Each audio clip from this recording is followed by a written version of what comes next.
Bible مقدس کے مطابق ابراہیم کی کہانی، ایمان اور خدائی وعدے کا سفر۔ آج ہم ابراہیم کی کہانی سنیں گے، جنہیں بائبل میں خدا کا چنا ہوا نبی اور ایمان کا نمونہ بتایا گیا ہے۔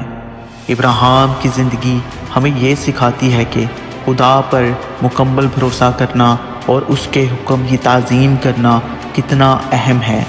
جب خدا نے ابراہیم سے کہا کہ وہ اپنے آبائی شہر، اپنے گھر اور آشیانہ چھوڑ کر ایک نامعلوم رستے پر روانہ ہو جائے تو انہوں نے فوراً خدا کی بات مانی۔ ان کا ایمان اتنا مضبوط تھا کہ وہ بغیر کسی ہچکچاہٹ کے خدا کے حکم پر چل پڑے۔ خدا نے ان سے وعدہ کیا کہ ان کی نسل بے شمار ہوگی اور ان کے ذریعے پوری دنیا میں برکت پھیلے گی۔ یہ وعدہ ابراہیم کے لیے ایک نئی امید کا پیغام تھا جس پر انہوں نے یقین کیا۔ ابراہیم نے اپنی زندگی کو خدا کی رضا کے مطابق ڈھالا۔ وہ ہر لمحہ خدا کی عبادت کرتے رہتے، اس سے رہنمائی طلب کرتے اور اپنے فیصلوں میں اس کا شکر ادا کیا کرتے۔ ان کا ہر قدم ہمیں یہ سبق دیتا ہے کہ اگر ہم دل سے خدا پر بھروسہ کریں تو کوئی بھی مشکل ہمیں ہرا نہیں سکتی۔ ایک دن خدا نے ابراہیم کی وفاداری اور ایمان کی جانچ کے لیے ایک بہت بڑا امتحان لیا۔ خدا نے ان سے حکم کیا کہ وہ اپنے پیارے بیٹے اسحاق کو قربان کر دیں۔ یہ نہ صرف ابراہیم کے ایمان کا امتحان تھا بلکہ ان کے دل کی سچائی کی بھی جانچ تھی۔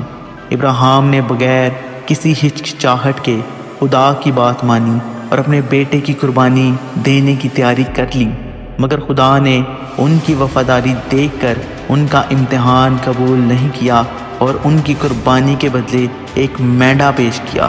اس واقعے سے ہمیں یہ سبق ملتا ہے کہ خدا اپنے سچے بندے کی وفاداری اور ایمان کی قدر کرتا ہے۔ ابراہیم کی کہانی ہمیں بتاتی ہے کہ خدا کے وعدے کبھی ناکام نہیں ہوتے۔ ان کا صبر، ایمان اور خدا کی عبادت نے انہیں ایک عظیم قوم کا بانی بنا دیا۔ ہمیں یہ کہانی سکھاتی ہے کہ ہر مشکل کے بعد آسانی بھی آتی ہے، بس ہمیں خدا پر بھروسہ رکھنا چاہیے۔